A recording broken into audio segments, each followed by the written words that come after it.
Oh, car.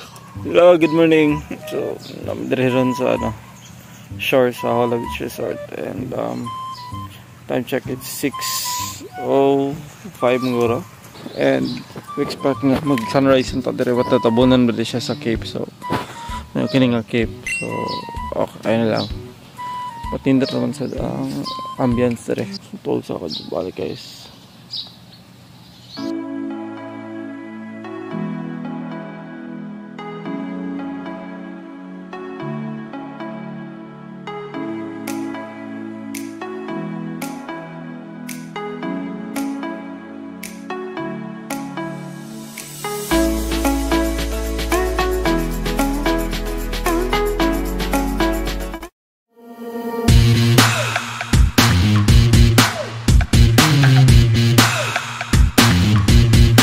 Oh yeah, gara naka-gear na mi, ready na mi, and padung na mi sa Cambugahay Falls. So, among tang plano is alas 8, but unsa na orasa ron, alas 9 na.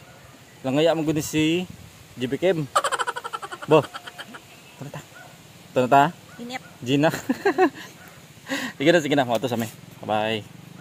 At ito na naman tayo sa motor montage. Mga 30 minutes din ang binyahe namin galing sa Hola papunta sa Cambugahay Falls. Bilisan natin ng konti, baka naiinip na kayo. At madadaanan pa natin ang Lassie Church at ang Lassie Convent. Lassie Church sa kanan at Lassie Convent sa kaliwa. Balik tayo dyan mamaya.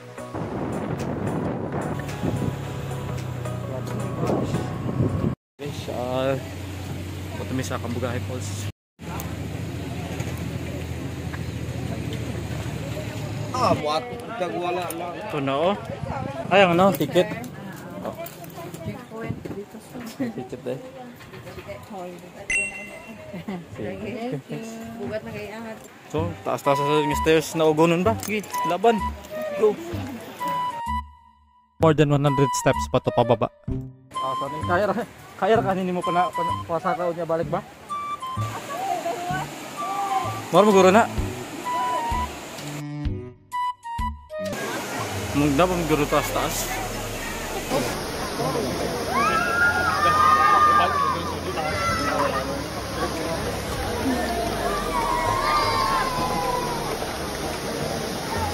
Ganan ka life jacket? Dapat yung matana ka na kung life jacket.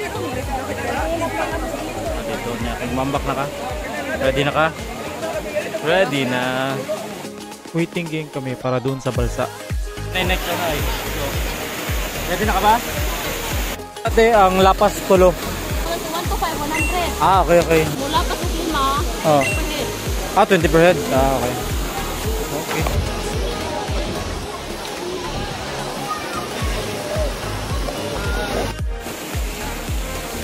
Bayin mo sa kutubig ba? Simula dito, sunod-sunod na yung video ng human drone.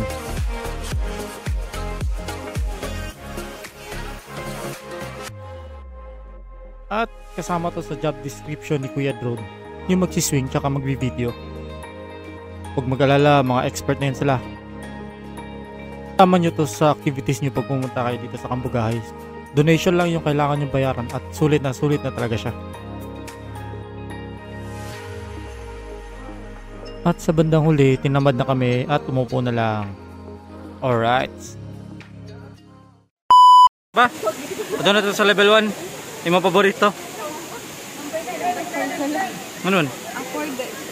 Sige na. Tanawin sa'yo na. Hindi ko pinusingan. Awa ko mga feel. Uy, lo. Okay naman ba? Nindot ni. Ako nagamitan ba? Sorry na nandaan. Ako nagamitan ng video. Baka nindot siya ka na. Ang nalingkod awa. A few moments later. So, currently, pa doon pagid mi sa level 1 para kay Mary Angel. Kids Division. Yuris! Excited na yung isa pupunta sa level 1, no? Later. So, dumating na kami sa level 1 at nag-swing agad ako kasi sobrang babaw ng tubig. Tingnan nyo.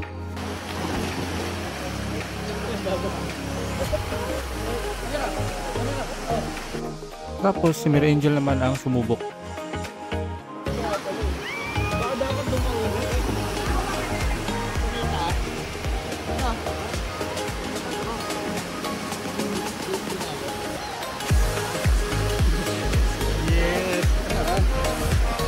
dito naman ako sa platform na may konting height.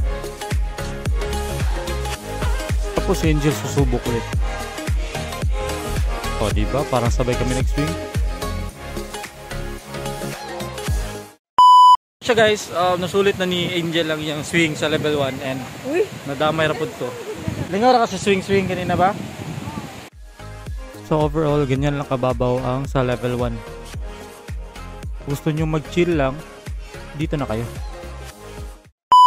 Bumalik kami sa dinaanan namin at dito na yung level 2. Mas malalim na to compared sa level 1. Kaya yun, may naka-life jacket. Kaya ako na lang yung magsiswing.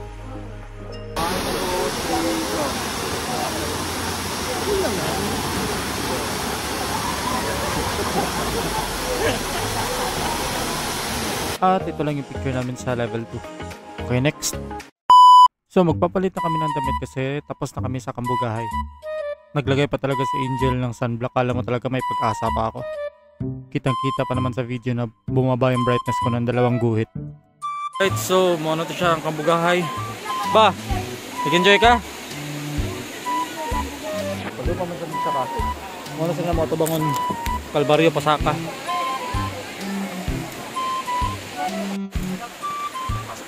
Paglakad. Kanina masaya pa kami, ngayon hindi na.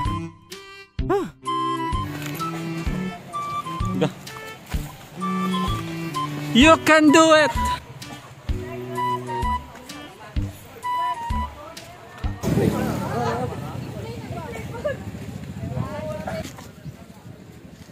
Wala rin parking. Init. A few moments later. So ayun guys, dito kami magla-lunch sa Enchanted. Sobrang lapit lang nito sa Kambugahay guys. Umakyat kami sa second floor at doon kami kakain. Tapos waiting game na lang din.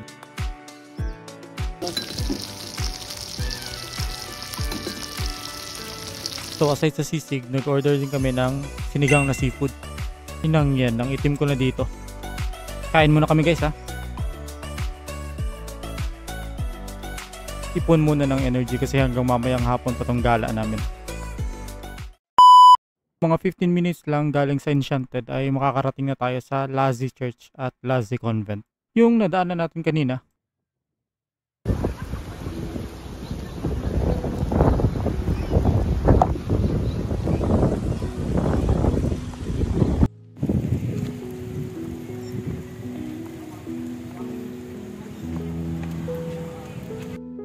And as usual, tamang picture-picture lang dito sa Lazi Church. Tapos lipat ka agad sa Lazi Convent. Tara tayo ba? Harus apa? Lazi Convent kay Nay entrance fee 20 pesos and sulod na sa whole convent. So yeah, muna ko sa mag-look forward po. Oh, binibini! Maaari bang umakyat ng ligaw? Binibini! Oh, si Radan pa gahi. A few moments later. Wood. Ano siya mapa sa secure?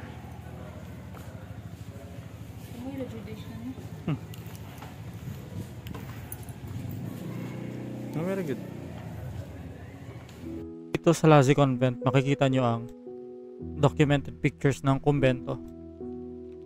Pati na rin ang mga sinuot dati ng mga pare ng Lazi Church. At na-preserve din nila na maigi ang kumbento. Napapaisip tuloy ako kung nasa 1890s ba ako ngayon. Emote do siya sandali. Tapos ako, ewan. Happy na naman si Mary Angel. Pagkatapos namin doon ay pupunta na kami sa Hapitanan. A few moments later. So, ayun ba? Ano to sa rito? Ito na. Ay!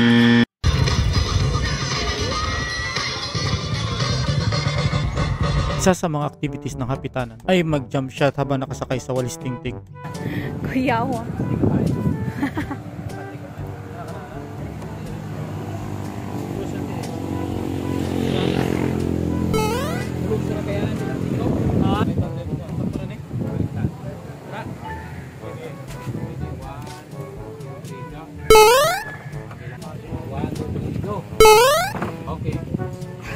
So, ito na ang resulta ng jump shots ko. Ayos, di ba? Oh, si Angel man. Yang atas silig sa likod ba? Ilan tayo sa camera? 1, 2, 3, jump. Cute! Kaya pa mo jump ka taas gamay? Oh. Pilo pantila. 1, 2, Ah. 3, jump. Nalataw sa layo. 1, 2, 3, go. Tudlo na kamot. Tudlo dito. Left. Na. Tudlo daan. Ipoy daan. 1, 2, 3, go. So, ito na yung resulta ng jump shots ni Angel. Pwede na. Pwede na umuwi ng Cebu. Nga to ra kapaspas ang hapitanan. Gihapit ra ginamo. Oh. So on to our next stop, doon namin sa Paliton Beach and nga to may magpa-sunset. So stay tuned. So bumiyahe na kami galing sa hapitanan papunta sa Paliton. Nasa 30 to 45 minutes ang biyahe depende sa bilis ng takbo nyo. Mawar. 20 ang isa. Entrance ni ma'am.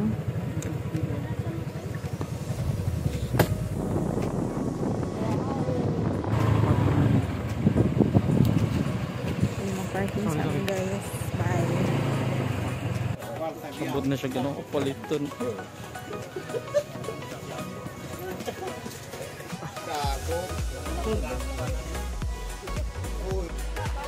Paliton Beach or private beach. Anyways, anduyan na ra diri ba tra? Ado na siguro. Mga tanat up 15 in charge dire. 50 si, 50 isa. Ah sige sige. Tag isa kami ate.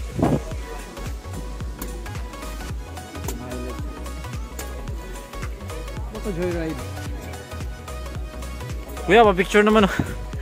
Diri ra siya. Kana ra mag ano. Dire. Dire pala yun. Okay.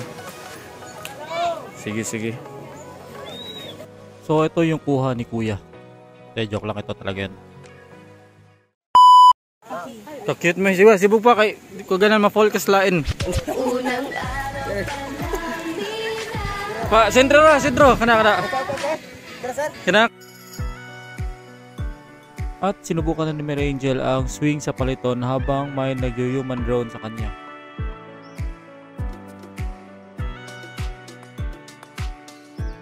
Sabi ni Kuya mas maganda daw ang resulta kapag palubog yung araw. So, tama naman sila. Donation lang din ang bayad nito. So, kayo na bahala mag-donate kung magkano ang gusto nyo. Ito pa bonus pics ni Angel. So time check, it's 5:25 and naman naging Angel sa iyang pa swing maro yun ang ano niya sa Paliton. And since 5:25 naman po, so mag-wait na lang sa sunset. So ayos pa tanaw na.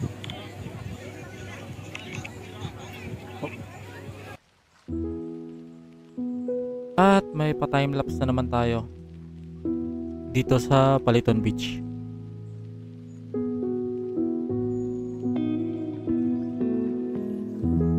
At dumami na ang tao sa paligid. Buti na lang talaga nakapwesto na kami agad. At ito rin ang tamang pahinga pagkatapos ng napakahabang gala simula kanina pa umaga. Saan ba? Basta ang sunset na ito dara. Oo. Sumato siya. Mga tulogin mi. At ayun na nga, alis na kami ng Paliton Beach. Oo nga pala, nakapagpa-picture pa kami dito sa Sun Castle. At dito ko natatapusin ang aking vlog. Maraming salamat sa pagsubaybay, sa pagsama sa aming biyahe dito sa Siquijor. Until next time guys, bye bye.